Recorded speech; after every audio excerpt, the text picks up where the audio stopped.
Olha só, a gente estava falando de engordar e de ser cabeça, né, problema de cabeça. Vocês sabiam que a gente pode sofrer com o impacto dessa correria do dia a dia na nossa saúde mental? E para conversar com esse assunto, eu estou recebendo aqui o psiquiatra, nosso amigo, né, Hugo Moreschi, tudo bem? Tudo bem, Rose? Até pegando esse gancho das curtidas, que agora o Instagram tirou a curtida, essa vida louca que a gente tem levado, isso está causando um mal muito grande nas pessoas, né? Bastante, Rose. As pessoas perderam um pouco a medida disso, né? A nossa sociedade está muito ansiogênica, que a gente fala. É muita pressão por produção, informações rolando o tempo todo. O WhatsApp acham a gente até na lua, se for o caso. Então, assim, isso é bem complicado. Se a gente não medir, e tem acontecido bastante isso, a nossa cabeça pode sofrer bastante. Isso você percebe em, tipo, mais doenças, não só uma depressão, mas uma exaustão para levar ao burnout, essas outras coisas, essas outras doenças, Hugo? Bastante coisa. Tem bastante a ver a correria com a ansiedade. Isso pode causar um momento depressivo na pessoa, abuso de substâncias, uma síndrome de burnout, né, um esgotamento em vários casos. E a gente tem muito tempo para nada hoje, né? Por exemplo, o lazer durante a semana, que é muito negligenciado, a gente pensa que tem que produzir, e sempre parece que a gente está correndo atrás do prejuízo. E eu não sei você, mas a gente pensa assim, nossa, eu nunca consigo terminar, porque parece que a gente está sempre deixando alguma coisa, que o tempo está passando, mas a gente está trabalhando muito mais. É porque sempre tem, né? Sempre vai ter alguma coisa, mas se a gente não colocar até como um compromisso, um lazer, uma diversão, alguma atividade prazerosa, atividade física, momento até para fazer nada, o nada é importante também, é um investimento, Ócio, né? É bom de vez em quando. Como que você, então, assim, você indica para a gente ter uma vida saudável? A gente tem que se limitar, até nós adultos, o tempo que a gente fica no celular? Você acha que a gente tem que se programar para a gente tentar, não precisar de remédio, mas tentar viver um pouco melhor nessa vida louca? A gente tem que sistematizar bastante, né? Tem, claro, ter o tempo para produzir, para trabalhar, mas também tem que ter tempo para lazer, pequenos lazeres durante a semana, um lazer um pouco maior no final de semana, atividade física, tempo para descansar, para se alimentar direito, como vocês estavam falando antes, e o tempo para nada, o tempo para fazer nada também é importante.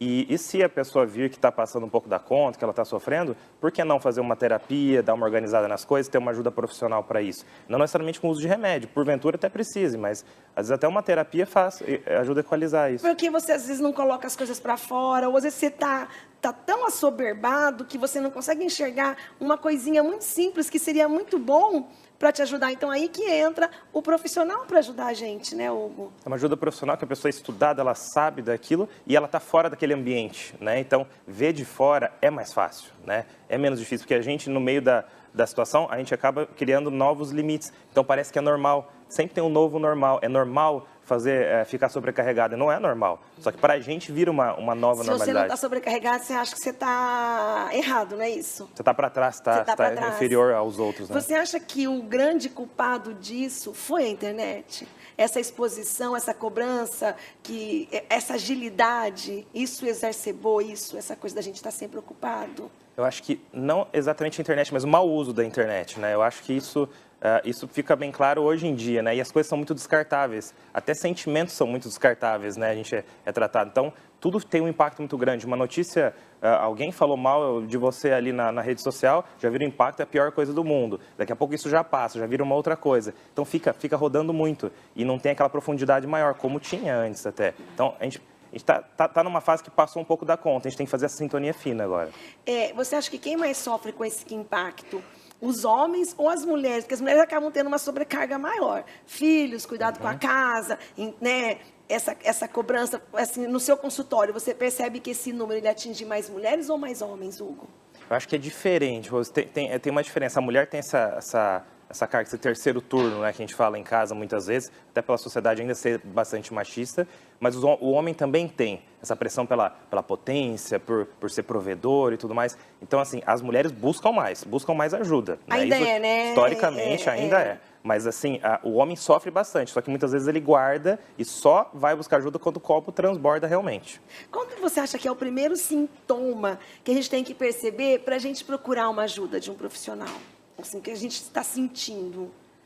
Geralmente quando muda o nosso padrão, por exemplo, a gente começa a ficar com mal-estar, a gente começa a ficar com uma fadiga muito grande, muito cansado, ansioso, aquela coisa, sempre parece que a gente está correndo atrás de alguma coisa, né? Ou quando a gente começa a ficar mais isolado, mais desanimado, perder o prazer nas coisas de dia a dia, todos esses são sinais de risco, são sinais de alerta, como se fosse um sinal amarelo para buscar alguma coisa, alguma ajuda. Para buscar uma ajuda, né? Porque depois é muito pior, né? Quando você deixa a coisa ir mais longe, quando você deixa essa coisa acontecer, é muito pior. Então é melhor você já tentar também trazer qualidade de vida para a sua vida, não deixar a coisa chegar nesse ponto, né, Hugo?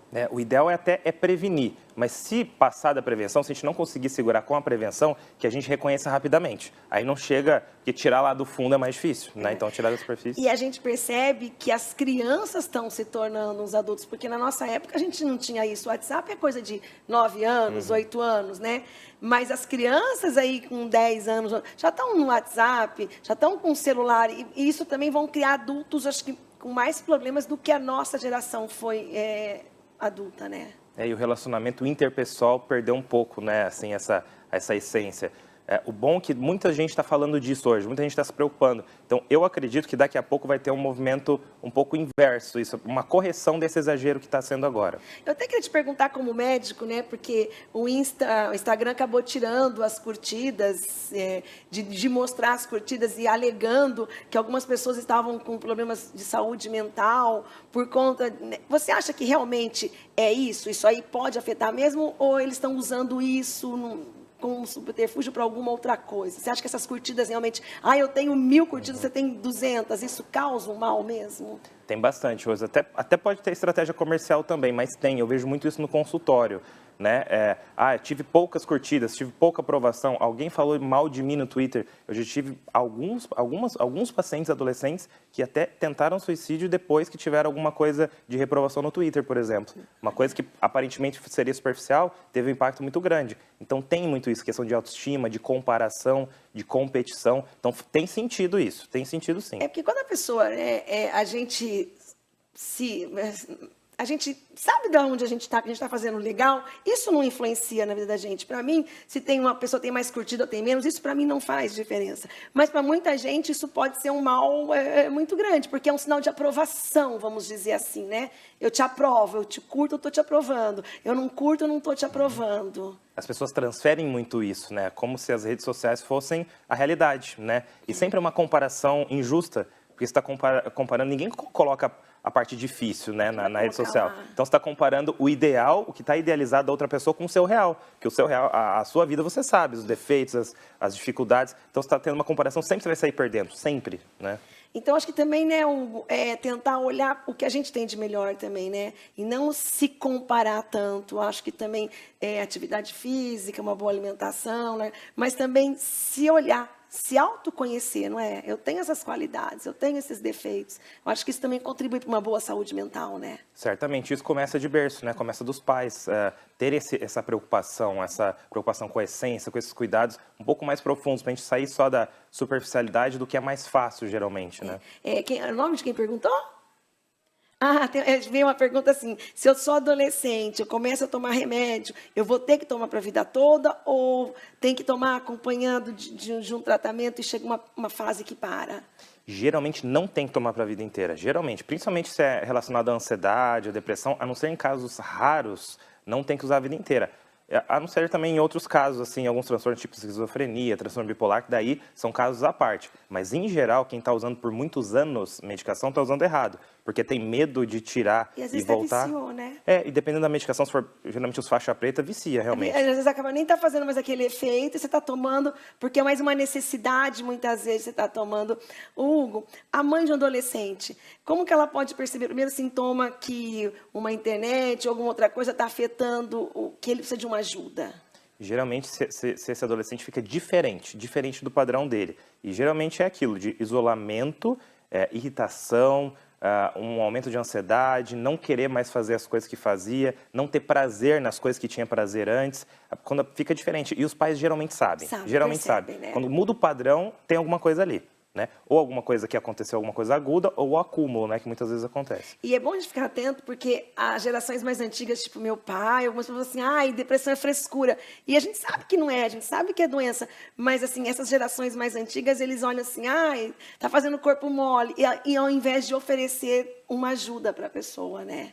E tem questões químicas envolvidas. Depressão é uma doença tal qual uma pneumonia. E psiquiatra não é médico de louco, né? Como muita gente fala, não tem nada disso, nada disso. É, porque antigamente as pessoas iam no consultório do psiquiatra, elas procuravam até que outras pessoas não vissem, que perdesse medo também, porque não é médico de louco, vai cuidar, ajudar a cuidar da nossa saúde mental. E a gente tem uma vida melhor, porque tudo começa aqui, né, Hugo? E tá tudo ligado, o nosso corpo todo é ligado, a mente é ligada com o resto do corpo.